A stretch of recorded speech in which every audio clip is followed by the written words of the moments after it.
और नाज़रीन, पीटीआई के सवाबी में होने वाले नाकाम जलसे के बाद अब इमरान खान ने कुछ सख्त फैसले किए हैं और इन सख्त फैसलों में एक फ़ैसला शेर अफजल मरवत की पीटीआई से फरागत है। शेर अफजल मरवत जो काफ़ी अरसे से खबरों की जीनत बने हुए थे और बार बार बनते थे, और उसकी वजह उनके मुतनाज़ा बयानात थे।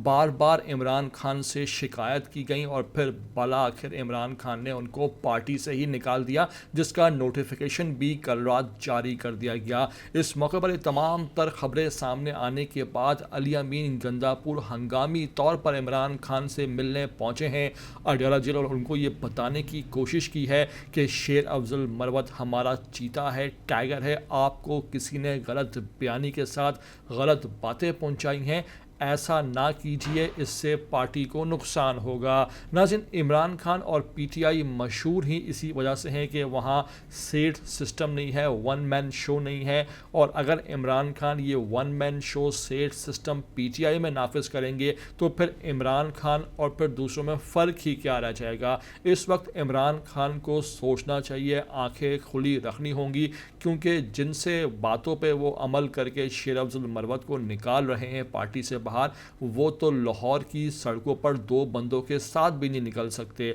मैं बात कर रहा हूँ सलमान अकरम राजा की। नाज़रीन, शेर अफजल मरवत वो मर्द मुजाहिद है कि अगर इमरान खान को दोबारा भी ज़रूरत पड़ी तो ये बंदा फ्रंट पे खड़ा होकर सीने पे गोली खाएगा, जबकि भगोड़ा सलमान अकरम राजा भाग जाएगा। इमरान खान को भगोड़ों की पहचान करनी पड़ेगी। इतना कुछ सहने के बाद भी अगर इमरान खान अभी भी कान के कच्चे हैं तो फिर इमरान खान की अपनी ही गलती है कि वो अडयाला जेल में अब तक पाबंदी सलासल हैं। आपको ये मुकम्मल मनाजर हम साथ साथ दिखा रहे हैं कि अली अमीन गंदापुर की मीटिंग हुई, वो पहुँचे, क्या वहाँ बातचीत हुई, अंदर क्या हालात हैं, सारा तज़िया आपको हमने पेश किया है। अब फैसला आपको करना है कि आप शेर अफजल मरवत के साथ हैं या उसके ख़िलाफ़ खड़े हैं। नाज़रीन, पूरी वीडियो आखिर तक देखिएगा।